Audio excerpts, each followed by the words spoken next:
Bloomberg Audio Studios. Podcasts, radio, news. Hey there, Spencer. How's it going? Hi, good. Bloomberg's Spencer Soper has been covering e-commerce companies like Amazon and eBay for more than a decade. And recently, he's been following one shopping app super closely, Temu. And Spencer, do you shop on Temu? Yes. Yes, I do. Do you? What do you buy? Just some random things. I got some motion sensing lights for under the cabinets in the kitchen. And then I've also got some gardening supplies like drip irrigation things.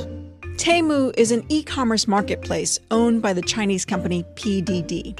It started selling in the U.S. in 2022, and it's been growing fast, so fast that it's now the second biggest online shopping platform, right after Amazon. Yeah, it very quickly became the most downloaded shopping app in the U.S.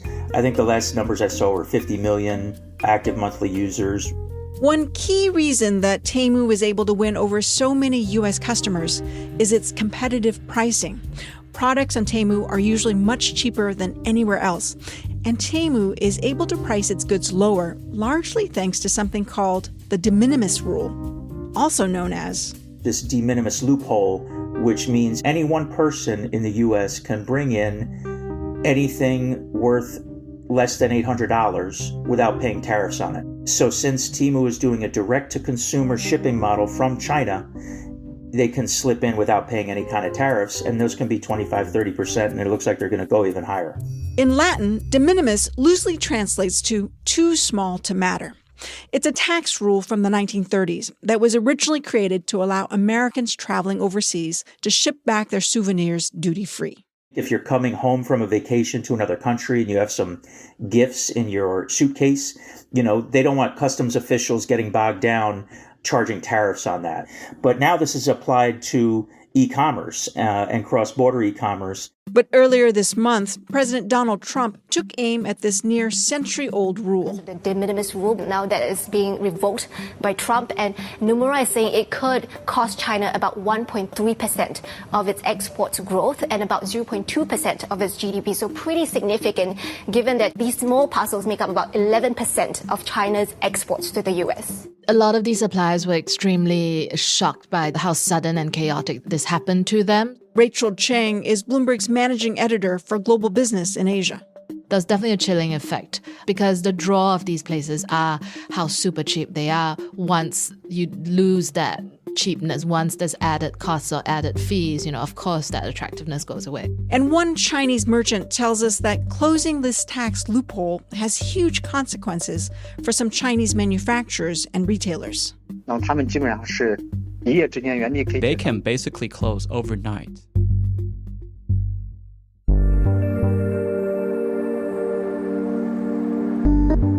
Welcome to the Big Take Asia from Bloomberg News. I'm Oanh Ha. Every week, we take you inside some of the world's biggest and most powerful economies and the markets, tycoons, and businesses that drive this ever-shifting region.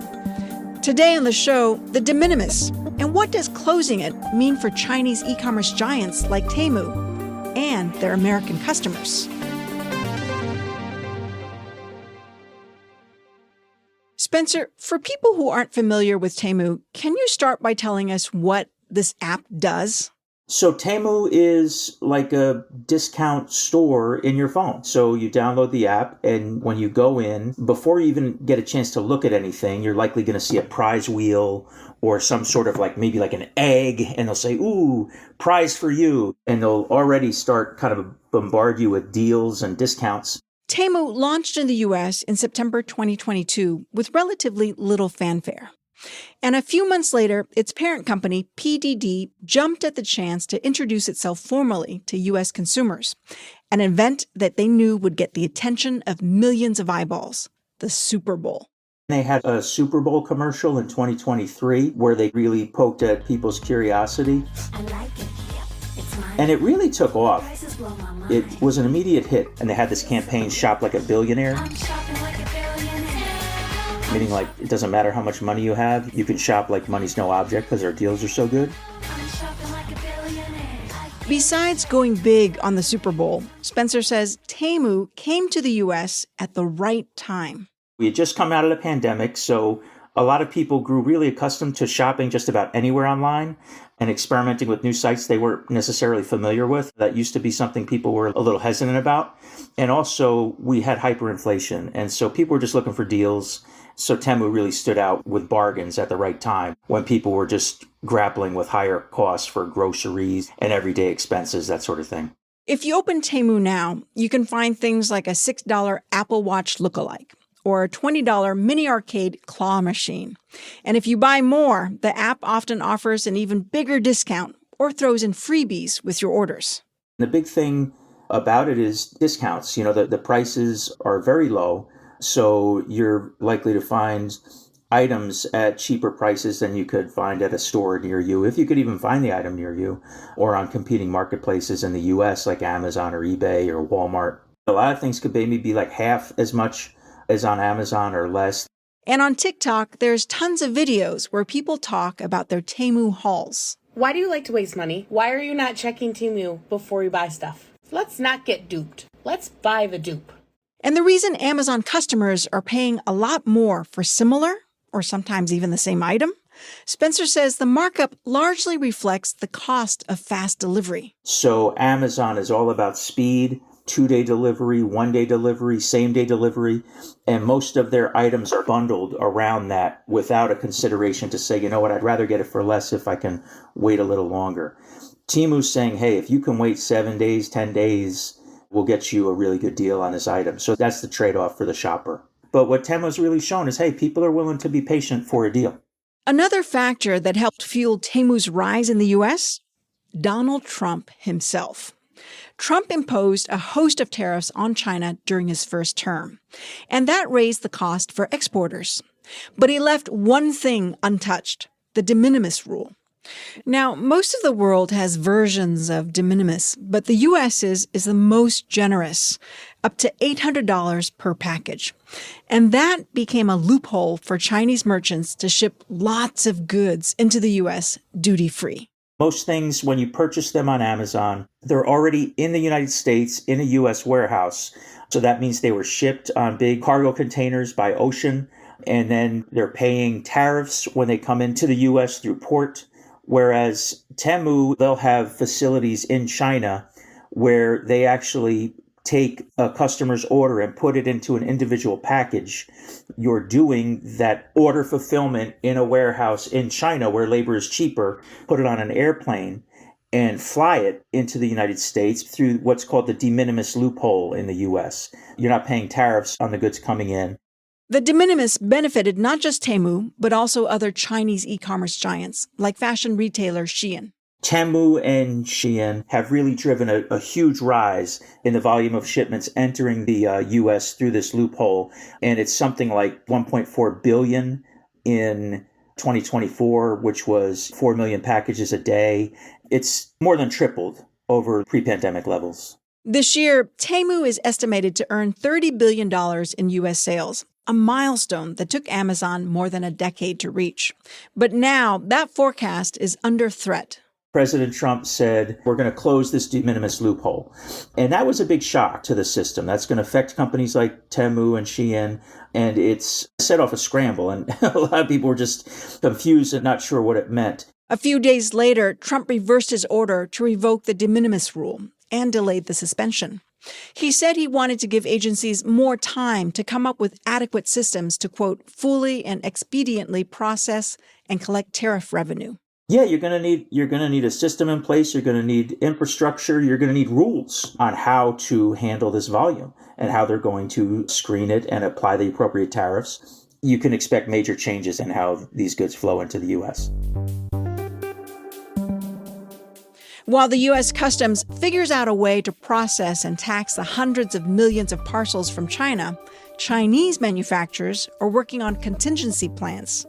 That's after the break.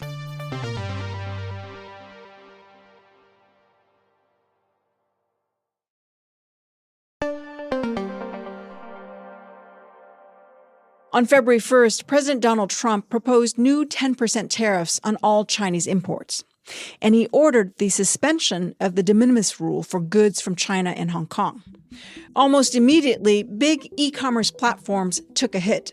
Here's Bloomberg's Rachel Chang again. We saw traffic in the following 5 days for both Shein and Temu drop off. So Shein's US sales fell 16 to 41% for that period, while Temu saw a fall as much as 32% during that period. That's a huge drop. Yeah, I mean, early part of the year is generally a bit lower than pre-Christmas, like sort of Black Friday sales push. But in terms of looking at these drops, there's obviously an immediate chilling effect from consumers, right? Who may be a bit uncertain as what this means. If I buy $500 worth of stuff from Temu, am I now on the hook for customs duty on that? Yep, they lose their advantage there.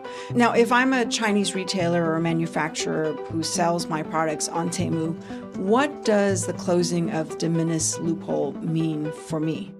So, our Chinese reporters talking to these factory owners right from the beginning, they were already seeing their logistics agent, which has companies that help them get their goods from one step to another, immediately asking for 30% higher payment to cover what those additional costs might be.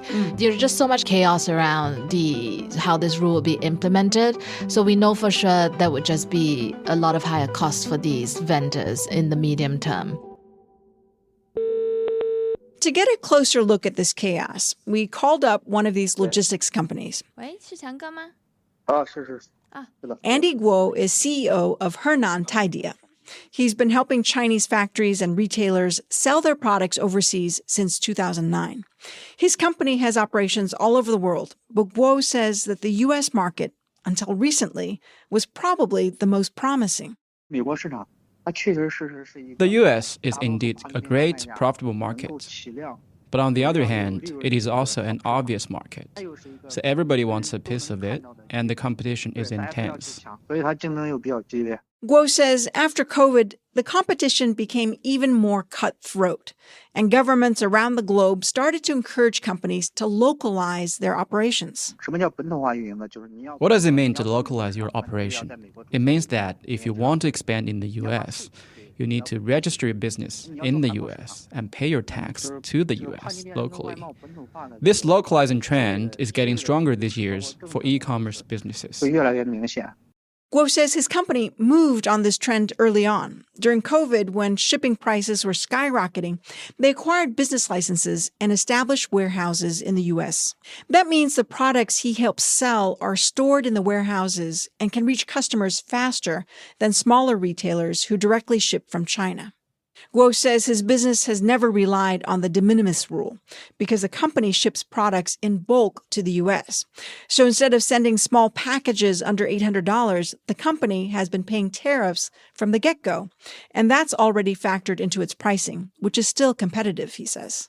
And that's why Guo's company is more or less insulated from the latest fallout. We don't ship a lot of small packages directly from China, so we are less affected by this new policy. But those companies who do, they can basically close overnight. Guo told us that closing the de minimis is a shock to the retailers who compete solely by price and rely on the loophole to make a profit.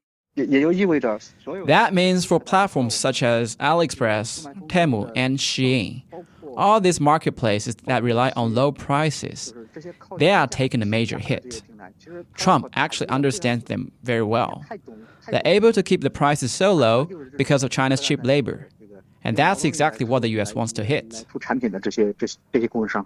Guo says his logistics business can manage the changes Trump wants to put in place. But he questions if the U.S. and American consumers will ultimately come on top. These higher costs eventually go to the customers. Just raise the price, right? But made in China did not happen in 1 year or two. And Trump says he's doing this to bring manufacturing back to America. I don't think that's going to happen overnight either. Guo says removing the de minimis could help drive Chinese factories to improve the quality of their products. He says closing the loophole will certainly remove the incentive to use cheap labor, at least. And Rachel says removing the old loophole is a watershed moment for e-commerce from China. If you look at the kind of stuff that you got off Temu for those sorts of prices, right, I think sometimes a lot of people were just questioning, like, is this normal that you're able to buy all these sorts of things for like literally like $1 and get them shipped from China, right? Because if you're reliant on the loophole to build a huge business, then is that business going to be able to be sustainable in the long term? Is that something that is a good business model that can be profitable, or was it being subsidized by, you know, all of these non-market forces that ultimately would disappear? And I think we're at that moment of reckoning right now. And Rachel, what do these changes mean to American consumers who love a good deal? I think what these changes mean really is higher prices and less choice. And we know that inflation is hitting American consumers from all directions, right? Eggs unaffordable now because of what bird flu is doing. So there's just likely to be a pullback on consumerism and rising prices in a lot of ways. Whether or not in the long run that is actually positive for the American economy and allows them to rebalance their trade deficit, I think that is a bigger question for economists. But then on the micro level, on the individual level, it's going to mean that some of these crazy bargains that they were seeing on these websites are going to be gone. It may mean, you know, just higher prices, less choice, and potentially longer delivery wait times as well. This is the Big Take Asia from Bloomberg News. I'm Oanh Ha. This episode was produced by Yang Yang, Naomi and Jessica Beck. Additional reporting came from Daniela Wei, and special thanks to Lee Pei. It was edited by Patty Hirsch and Mark Millian. It was mixed by Alex Sugiera and sound designed by Jessica, who also fact-checked it. Our senior producer is Naomi Shaven. Our senior editor is Elizabeth Ponso. Our executive producer is Nicole Beamsterboer. Sage Bauman is Bloomberg's head of podcasts. If you like this episode, make sure to subscribe and review the Big Take Asia wherever you listen to podcasts. It really helps people find the show. Thanks for listening. See you next time.